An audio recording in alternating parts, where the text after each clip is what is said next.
Hola, soy Lidia Barrajón, farmacéutica y coach nutricional, y te doy la bienvenida a IM Farmacias, un canal especializado en farmacia comunitaria y en todo su entorno, y además en salud y nutrición. Me gustaría preguntarte algo. ¿Qué conoces sobre la intolerancia a la fructosa? ¿Te has encontrado con algún caso en tu farmacia? ¿Sabes cuáles son las principales fuentes de fructosa y cómo se debería abordar esta intolerancia? Quédate porque en este vídeo y artículo te lo voy a contar. Cada vez estamos más familiarizados con las intolerancias alimentarias. El mayor consumo de alimentos procesados y la mayor accesibilidad a las pruebas diagnósticas de estas intolerancias podrían justificar su creciente prevalencia. Te recuerdo dos ideas claves de las intolerancias alimentarias. Una, en ellas no interviene el sistema inmunitario, y dos, son dosis dependientes, o lo que es lo mismo, la mayor o menor cantidad del compuesto que produce la intolerancia podrá desencadenar o no síntomas. Entre estas intolerancias alimentarias nos encontramos con la intolerancia a la fructosa, un término que conviene desgranar porque nos podemos encontrar con dos tipos. Por un lado, la intolerancia hereditaria o fructosemia, y por otro, la intolerancia no hereditaria o mala absorción, y es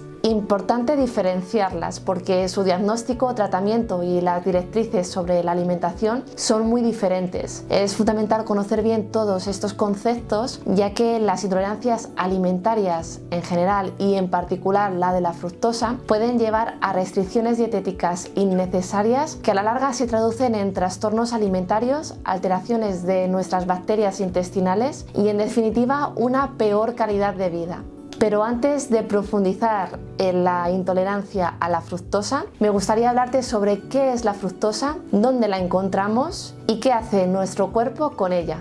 La fructosa es un monosacárido que se encuentra de forma natural en miel, frutas y verduras, y de forma añadida en alimentos procesados como refrescos, zumos, salsas o bollería, y alimentos dietéticos para personas con diabetes. En definitiva, aquello donde ponga sin azúcar suele tener altas cantidades de fructosa. Además, dos ideas importantes son: uno, que el azúcar de mesa o sacarosa es un disacárido formado a partes iguales por fructosa y glucosa, y dos, que el sorbitol, cuando se metaboliza, se convierte en fructosa. Por tanto, el azúcar común de mesa y el sorbitol también serían fuentes de fructosa. Por otro lado, en la farmacia los medicamentos que habitualmente tienen fructosa y sorbitol son los jarabes y las pastillas para disolver en la boca. Además, las dos vacunas vivas orales frente al rotavirus tienen sacarosa en su composición. Cuando la fructosa llega al intestino delgado, se absorbe a través del transportador único y específico para la fructosa, que se llama transportador de glucosa 5, y también por el transportador de glucosa 2, que no es específico de fructosa y con el que además tiene menos afinidad. La fructosa se absorbe más lentamente que la glucosa, aunque es captada y metabolizada de manera más rápida por el hígado. En el hígado primero actúa una enzima quinasa y después la aldolasa B, y los metabolitos resultantes están implicados en las rutas metabólicas de glucólisis, gluconeogénesis y lipogénesis, lo que explicaría cómo un consumo excesivo de fructosa puede llevar a un hígado graso.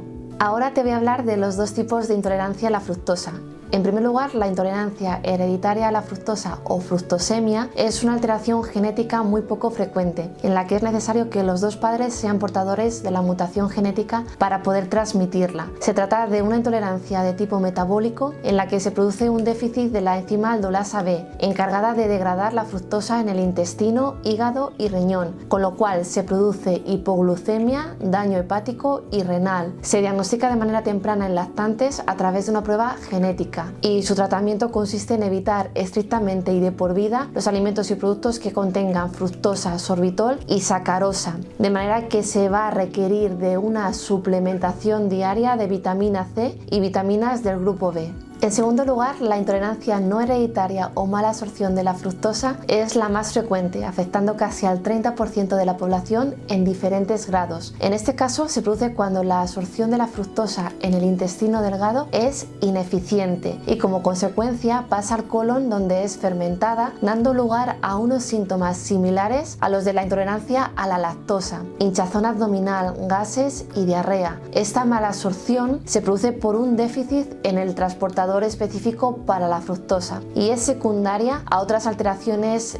digestivas como disbiosis, enfermedad celíaca o enfermedad inflamatoria intestinal. Se puede diagnosticar a través de la prueba del hidrógeno expirado y su tratamiento consiste en disminuir la ingesta de fructosa y sorbitol. En este caso, la sacarosa no suele ser un problema, ya que al romperse en el intestino libera la misma cantidad de glucosa que de fructosa. Y aquí hago un paréntesis para encuadrarte una idea importante. La presencia de glucosa, galactosa y algunos aminoácidos en el intestino facilita la absorción de la fructosa. Por contra, la presencia de sorbitol en el intestino dificulta la absorción de la fructosa.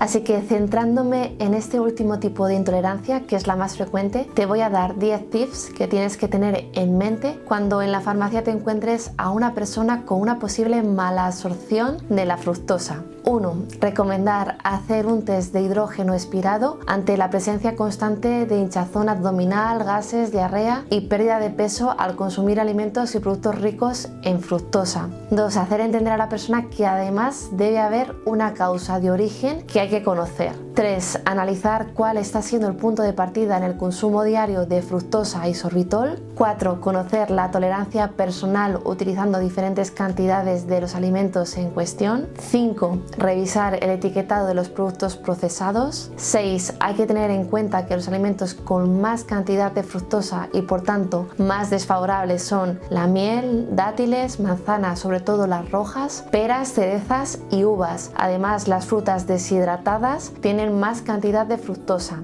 7. La maduración de las frutas influye en la cantidad de fructosa. Frutas más verdes tienen menos fructosa que frutas más maduras. 8. Una estrategia alimentaria sería la de acompañar los alimentos ricos en fructosa con otros alimentos. Por ejemplo, las verduras con carne, pescado o huevos o la fruta con yogur. Esto es por la idea que te he comentado antes. La fructosa en combinación con otros azúcares y nutrientes se absorbe mejor.